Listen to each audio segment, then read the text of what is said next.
Here's a modern day phone. Recognize it? Here's a phone from 150 years ago. Big difference, right? Stay with me. Here's a car from today. And here's a car from 150 years ago. Big difference, right? Well, get this. Here's a classroom of today. And here's a class we used 150 years ago.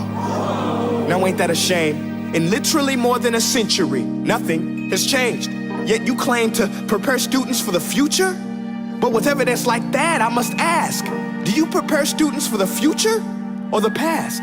I did a background check on you and let the record show that you were made to train people to work in factories, which explains why you put students in straight rows, nice and neat, tell them sit still, raise your hand if you want to speak, give them a short break to eat, and for 8 hours a day, tell them what to think.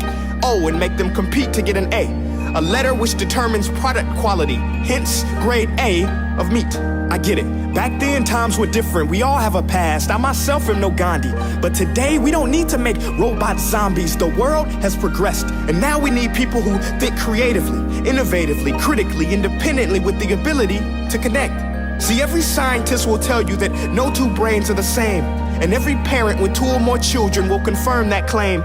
So please explain why you treat students like cookie cutter frames or snapback hats, giving them this one-size-fits-all crap. Watch your language. Sorry, Your Honor, but if a doctor prescribed the exact same medicine to all of his patients, the results will be tragic. So many people would get sick, yet when it comes to school, this is exactly what happens, this educational malpractice, where one teacher stands in front of 20 kids, each one having different strengths, different needs, different gifts, different dreams, and you teach the same thing the same way?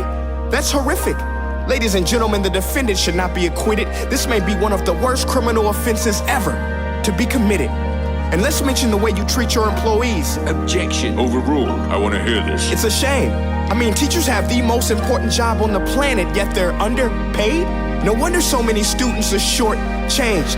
Let's be honest, teachers should earn just as much as doctors, because a doctor can do heart surgery and save the life of a kid, but a great teacher can reach the heart of that kid and allow him to truly live. See, teachers are heroes that often get blamed, but they're not the problem. They work in a system without many options or rights. Curriculums are created by policymakers, most of which have never taught a day in their life. Just obsessed with standardized tests. They think bubbling in a multiple choice question will determine success. That's outlandish. In fact, these tests are too crude to be used and should be abandoned, but don't take my word for it. Take Frederick J. Kelly, the man who invented standardized testing, who said, and I quote, "These tests are too crude to be used and should be abandoned." Ladies and gentlemen of the jury, if we continue down this road, the results will be lethal. I don't have much faith in school, but I do have faith in people.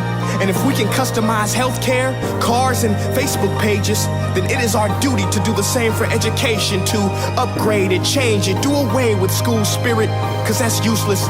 Unless we're working to bring the spirit out of each and every student, that should be our task.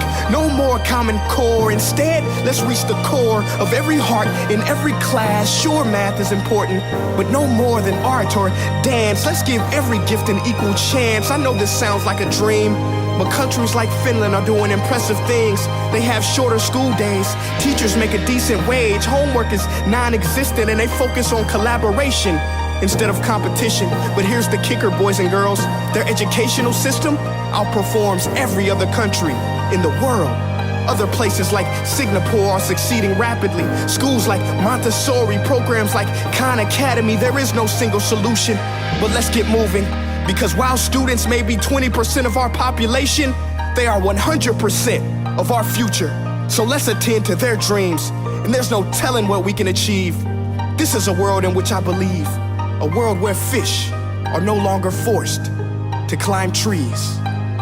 I'll rest my case.